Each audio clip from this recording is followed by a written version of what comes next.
नमस्कार दोस्तों आज जिस स्टॉक की मैं चर्चा करने वाला हूं उस स्टॉक में रिटेल निवेशक बहुत ज़्यादा, मैं कहूँगा बहुत हद तक फंसा हुआ महसूस कर रहा है। स्टॉक में जो लगातार दबाव का सिलसिला जारी है, निवेशक दो तरह से सोच रहे हैं। पहले वो जो ऑलरेडी बहुत ज़्यादा ऊपरी स्तरों में फंसे हुए हैं, दूसरे वो जो इस गिरावट को बहुत ही शानदार मौका समझ रहे हैं निवेश का। बट आप कोई भी पोजीशन बनाएं, ये आपके ऊपर है। प्लीज़ अपने वित्तीय सलाहकार सलाह ज़रूर लीजिए। यहाँ पर मैं आपको जो भी पब्लिक फोरम में इंफॉर्मेशन अवेलेबल है मैं आपके सामने रख दूंगा, ठीक है। तो उसके बाद आपको डिसाइड करना है कि खरीदें या बेचें। आगे बढ़ते हैं स्टॉक के ऊपर। आप समझिए एक चीज़ को, अभी जिस प्रकार की गिरावट मिड कैप स्टॉक्स में चल रही है, स्मॉल कैप स्टॉक्स में चल रही है, ये अपने आप में अनप्रेसिडेंटेड है। ऐसे में जो मैक्रो इन्वायरमेंट है दोस्तों, वो स्पेसिफिकली जो ये कंपनी है, यानी जो लॉजिस्टिक जो सप्लाई चेन कंपनी है, उनके लिए एक नाइटमेयर निकल के आया है। रीज़न आपको पता होगा, हौती रिबेल्स जो सीरिया से लगातार हमला कर रहे हैं, और कुछ दिन पहले खबर ये आई थी कि भैया अमेरिकी शिप्स में भी हमला हो रहा है। तो आप समझ सकते हैं कि हालत कितनी ज़्यादा ख़राब है। इस एक वीडियो में कंपनी किस तरह से नए अल्टरनेटिव स्टेप उठा रही हैं, इसके ऊपर भी यहाँ पे चर्चा की गई है।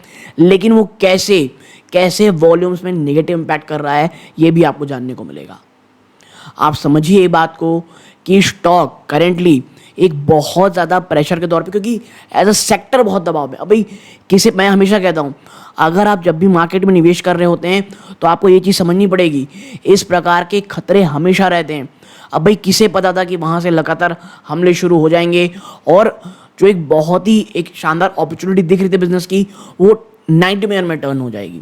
वरना अगर आप टीवीएस सप्लाई चेन को देखेंगे तो आप समझिए कि इसको 300 से भी आप कह सकते हैं 300 स्ट्रैटेजिकली लोकेटेड वेयर हाउस है कंपनी के पास 6 कॉन्टिनेंट्स में, जो 27 मिलियन स्क्वायर फीट, याद रखिएगा 27 मिलियन स्क्वायर फीट का एक ओवरऑल आप कह सकते हैं कंपनी जगह बनाती है। और इतनी नहीं, कुछ दिन पहले ही खबर ये आई है भैया कि कंपनी ने एक नया वेयर हाउस तमिलनाडु के होसुर में ओपन किया है दोस्तों, ठीक है। तो आप समझिए इस चीज़ को, कंपनी लगातार एक्सपेंशन कर रही है। माफ़ करना अगर मैंने गलत नाम उसका यूज़ किया होगा, वर्ड अगर मैं प्रोनाउंसिएट गलत किया है तो, ठीक है। बट अब अगर मैं बताऊं आपको, इस क्वार्टर में कुछ आप कह सकते हैं, नेक्स्ट क्वार्टर यानी क्वार्टर 4 में कुछ अच्छा भी होता दिखाई देगा, ठीक है। कंपनी एक जो सेंट्रिका की डील है दोस्तों, सेंट्रिका आप कह सकते हैं एक यूके कंपनी थी जो एनर्जी कंपनी है दोस्तों, लगभग $1.2 बिलियन के आसपास का कंपनी ने डील साइन की थी। उसका अब पॉजिटिव इम्पैक्ट मेरे ख्याल से अगस्त 2023 में कंपनी ने आसपास में ये डील साइन की थी। अब उसका पॉजिटिव असर यानी बैलेंस शीट में नंबर क्वार्टर 4 में देखने आपको मिलेगा। 7 साल की लंबी ये डील थी, तो देखिए होने को बहुत सारा पॉजिटिव हो रहा है। लेकिन जो सबसे बड़ा मुद्दा, सबसे बड़ा सरदर्द है, और जिस कारण स्टॉक भी ऊपर नहीं जा पा रहा है, वो ये है कि जो रेड सी में लगातार हमले हो रहे हैं, उसके कारण कंपनी, इन जैसी कंपनियों में, इस सेक्टर में एक बड़ा दबाव देखने को मिल रहा है। एक एक चीज़ के ऊपर इत्मीनान से चर्चा की गई है दोस्तों। अगर आप टीवीएस सप्लाई चेन में निवेशित हैं, निवेश की सोच रहे हैं, ये वीडियो आपके बहुत काम आएगी। लेकिन आगे बढ़ने से पहले प्लीज़ चैनल पहली बार आए हैं, सब्सक्राइब करके वीडियो को लाइक कीजिएगा। अब सीधा लेके चलता हूँ वीडियो के सेकंड पार्ट की तरफ। तो दोस्तों सबसे पहले चलते हैं हम लोग कहाँ पे, ये जो दो आपको दिख रही है, एक पहली एक आपके साथ डेफिनेशन और ये दूसरी, इसके पीछे का रीज़न ये है, आप देखें ये दो चीज़ इंटीग्रेटेड सप्लाई चेन सॉल्यूशंस और दूसरा है नेटवर्क सॉल्यूशंस। ये दोनों ही चीज़ अगर आपको टीवीएस सप्लाई चेन के बारे में पढ़नी है तो आपको ये समझना पड़ेगा इन दोनों का मतलब क्या होता है।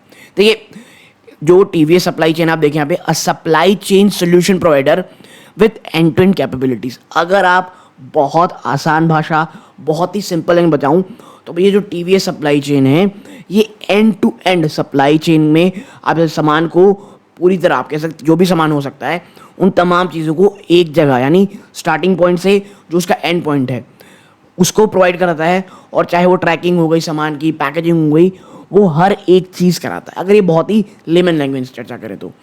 और अब ये इंटीग्रेट सप्लाई चेन सोल्यूशन क्या होता है और नेटवर्क सोल्यूशन क्या होता है, इसके ऊपर आते हैं। क्योंकि देखिए इसको जब तक आप नहीं समझेंगे ना, ओवरऑल आप इस पूरे के पूरे बिजनेस को समझ नहीं पाएंगे, ठीक है। आप देखें यहाँ पे integrated supply chain management refer to an enterprise resource planning approach to supply chain management. एक आप कह सकते हैं एंटरप्राइज के स्तर पे आप कह सकते हैं किसी भी ओवरऑल सप्लाई चेन में काम करना। इसका और मीनिंग क्या है? एक ऐसा business, a business facilitates relationship with all of its supplier and manages all distribution and logistics activity through a centralized system rather than having multiple systems within the organization। देखिए होगा क्या, आप देखें ये इंटीग्रेटेड सप्लाई चेन मैनेजमेंट है और इसके अंदर अगर देखें आप तो तमाम चीज़ें जुड़ी हुई हैं और ये एक सेंट्रल कमांड में जुड़ा हुआ है।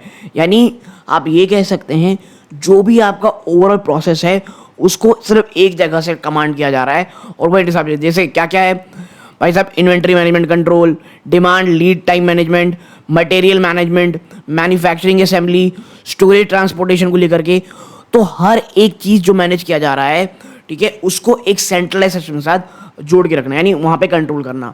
ठीक है, तो ये एक बहुत ही ज़्यादा लेमन लैंग्वेज में इंटीग्रेटेड सप्लाई चेन मैनेजमेंट, तो ये एक आप कह सकते हैं ISCM का मतलब होता है। और देखिए अब जहाँ पर भी ISCM आएगा आप मतलब समझ जाइएगा। ठीक है, और दूसरा है दोस्तों, यहाँ पे देखें आप 1 सेकेंड, और दूसरा है नेटवर्क सोल्यूशन। देखिए the activities associated with the discovery, evolution and selection of new ways practices to organize the network with the purpose to reduce or eliminate the gap to in overall supply chain performance। यानी आप कह सकते हैं वो नए नए प्रकार की चीज़ें लाना, वो नए नए ऑप्टिमाइजेशन करना, वो आप कह सकते हैं वो एक लूप होल का पता लगाना जिस कारण जितनी इफिशियंसी हो सकती है उसको आप नहीं पा रहे हो।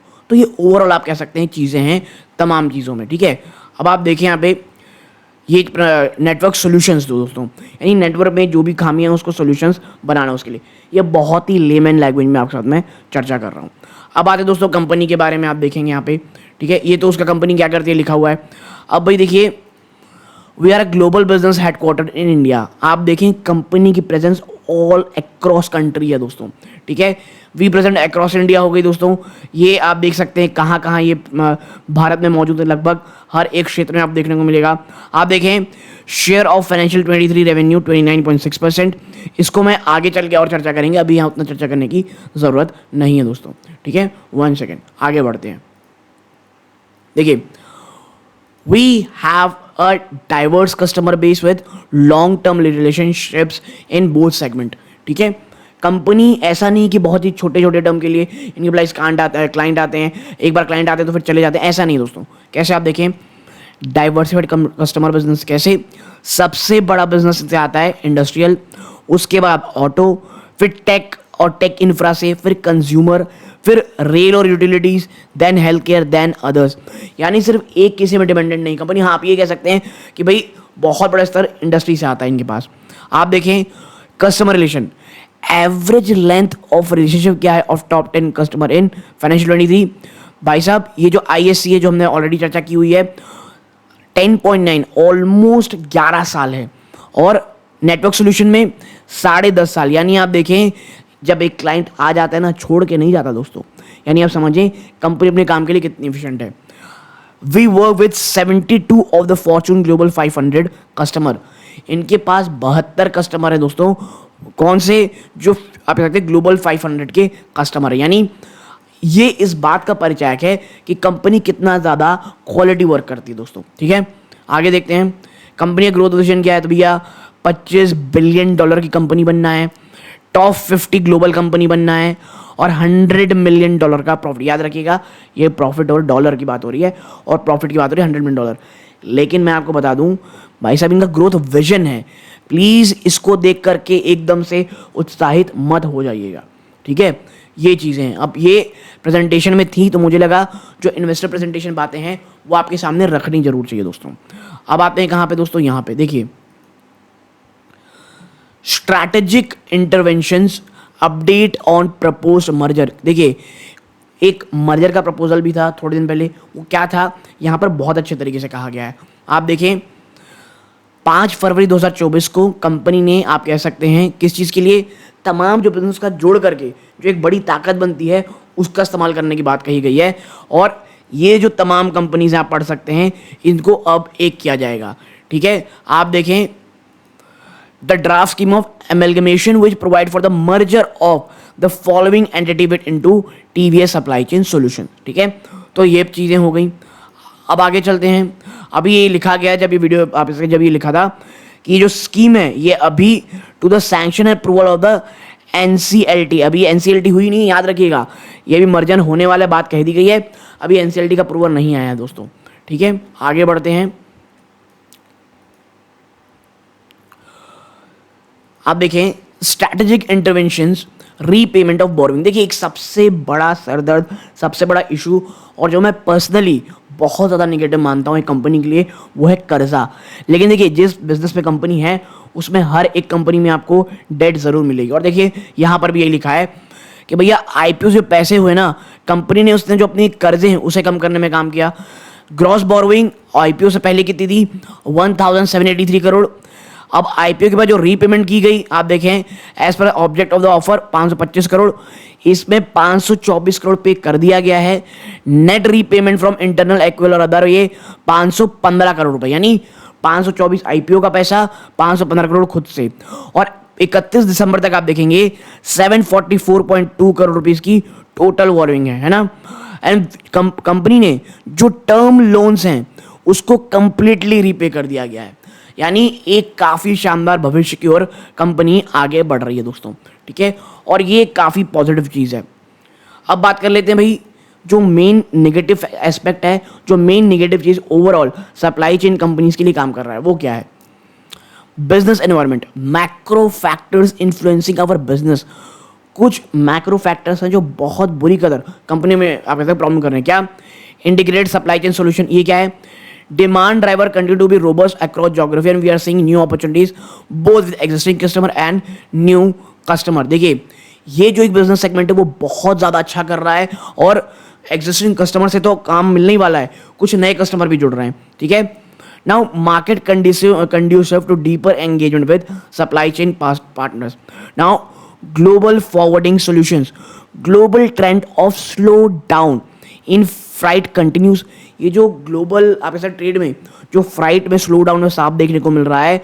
Rates during the quarter move in narrow band and volume continue to weak across trade lens.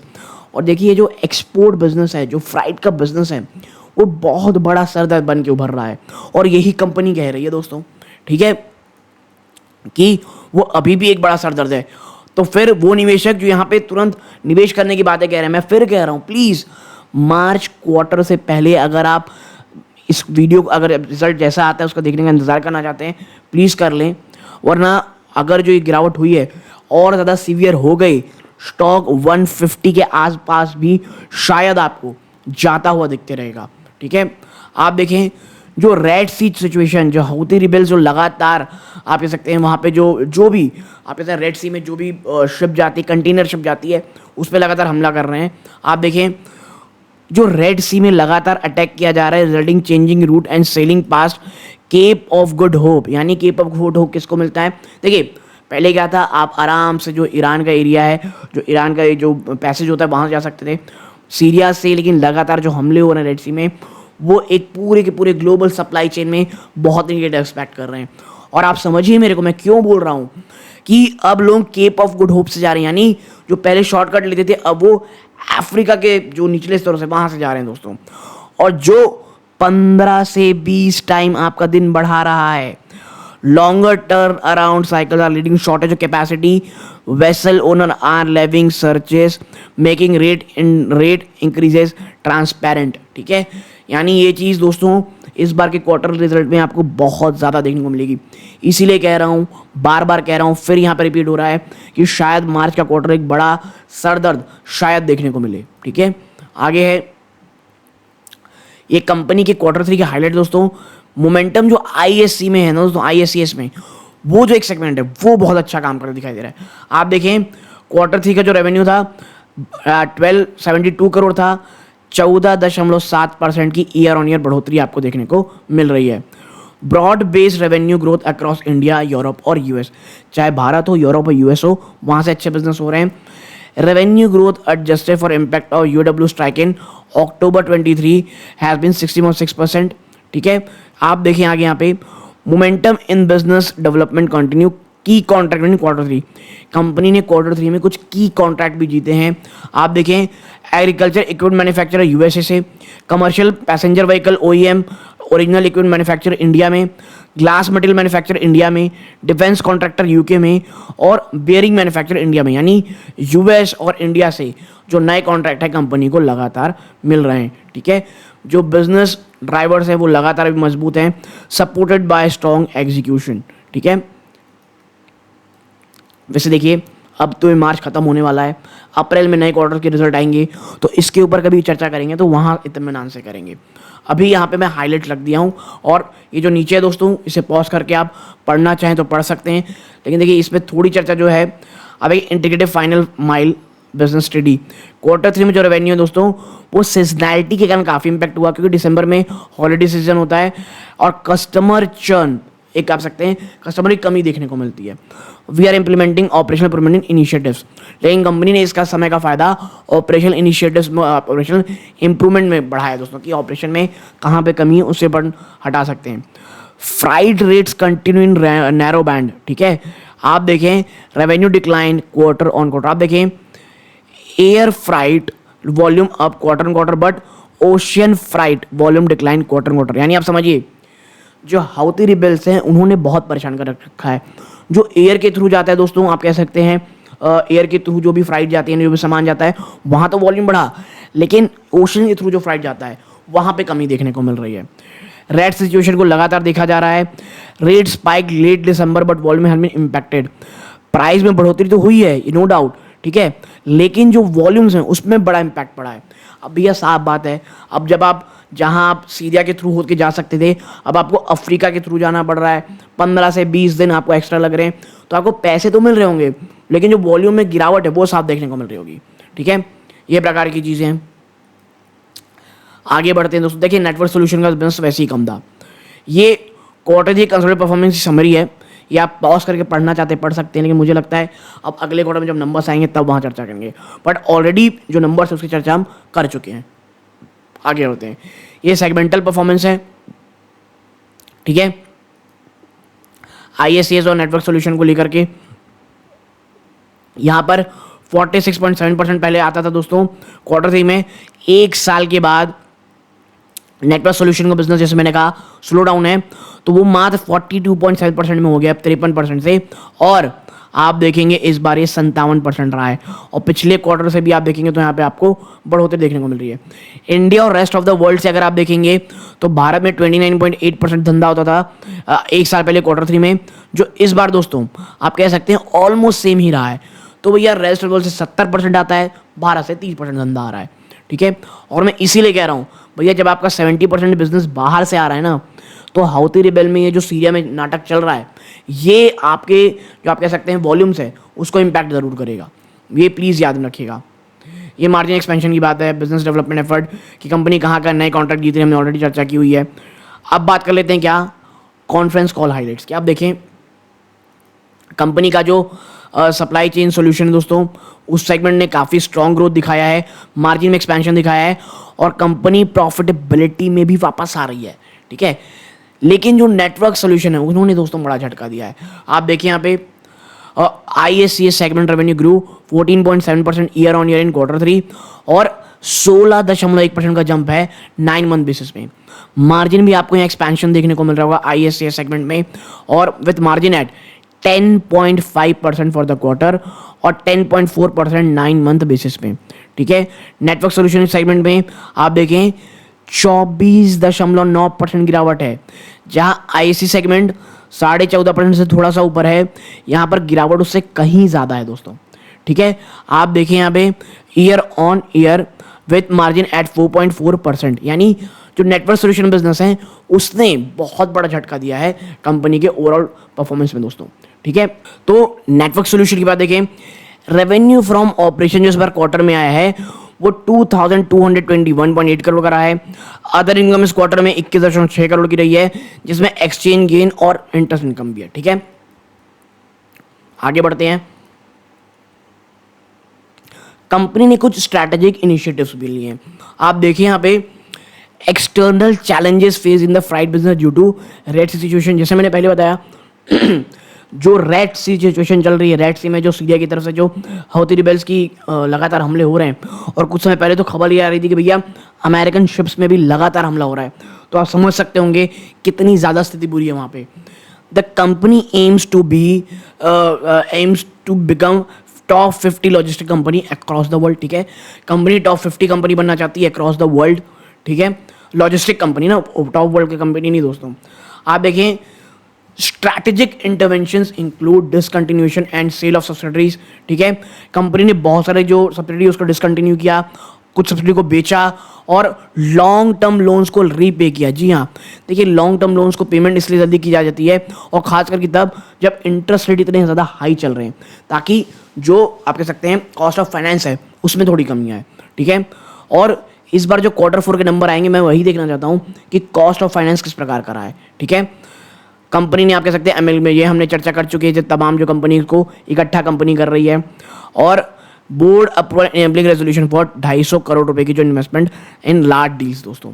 ठीक है, अब बात कर लेते हैं क्या बिजनेस डेवलपमेंट की। आप देखें यहाँ पे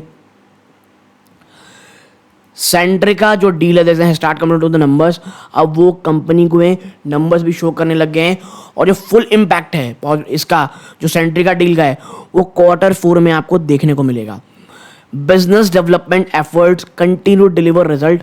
लगातार जो कंपनी बिजनेस डेवलपमेंट एफर्ट कर रही है वो अब रिजल्ट दिखाने शुरू कर रहे हैं, और जो नई अपॉर्चुनिटीज देखने को मिल रही हैं 4000 करोड़ भी पार कर चुका है दोस्तों। ठीक है, वो आगे बढ़ते हैं। तो आप देखें कंपनी यहाँ पे ये कह रही है कि भैया जो नेटवर्क सेगमेंट है दोस्तों, वहाँ पर कुछ वॉल्यूम अपटिक देखने को मिलेगा। Company mid double digit percentage contribution की बात कही जा रही है new business in the future दोस्तों। ठीक है, तो कंपनी आने वाले समय को लेकर के भी काफ़ी ज़्यादा उत्साहित है, काफ़ी ज़्यादा पॉजिटिव है दोस्तों। ठीक है, यहाँ पे देखिए फ्यूचर आउटलुक अगर आप देखते हैं तो कंपनी का विजन है कि भैया $100 मिलियन को अचीव करना है, प्रॉफिट अचीव करना है फाइनेंशियल 27 में। याद रखिएगा जो हमने ऊपर चेक कर रहे थे कि $100 मिलियन बनना है टॉप 50 में। अगर आपको अगर ऐसा लगा हो कि मैं कंपनी की बात कर रहा हूँ, और तो कंपनी नहीं दोस्तों, लॉजिस्टिक कंपनी थी अपने सेक्टर की, और एबिटा मार्जिन 9.5% कहा जा रहा है, 9.5 से 10% का। सेंट्रिका डील वो अब नंबर दिखाने शुरू कर दिए, और Q4 में इसका एक बड़ा पॉजिटिव इम्पैक्ट आपको देखने को मिलेगा दोस्तों। ठीक है, तो भाई ओवरऑल आप देखें यहाँ पे, तो मुझे ऐसा लगता है कि टीवीएस सप्लाई चेन को लेकर के अगर आपकी कोई भी प्रॉब्लम रही होगी वो यहाँ पे सॉल्व हो चुकी होगी। लेकिन आप एक बात समझें, अगर आप सिर्फ इसलिए निवेश कर रहे हैं कि भैया गिरावट हो रही है, तो मैं कहूँगा प्लीज़ अभी समझें, क्योंकि अभी ये जो सेक्टर है बहुत ज़्यादा निगेटिव सेक्टर में चल रहा है दोस्तों। बहुत ज़्यादा आने वाले समय में हेडविंड्स हैं कंपनी के पास। ठीक है, तो अगर आप एज अ रिटेल निवेशक हैं और कुछ नया इसमें निवेश करना चाह रहे हैं, देखिए 190 तो तोड़ के स्टॉक नीचे चला गया है, जो कि बिल्कुल भी अच्छा नहीं है। अगर शॉर्ट टर्म में स्टॉक 150 चला भी जाता है तो ये मुझे कोई बहुत सरप्राइजिंग नहीं लगेगा दोस्तों। ठीक है, तो मैं आपसे यही कहूँगा, अगर आप फ्रेश निवेश कर रहे हैं प्लीज़ प्लीज़ प्लीज़ अपने वित्तीय सलाहकार की सलाह ज़रूर लीजिएगा दोस्तों। यहाँ तक जुड़े रहे इस बात का बहुत बहुत धन्यवाद दोस्तों। चैनल पहली बार आए हैं, सब्सक्राइब करके वीडियो को लाइक ज़रूर कीजिएगा। ये इस वीडियो का अंत है। जय हिंद दोस्तों।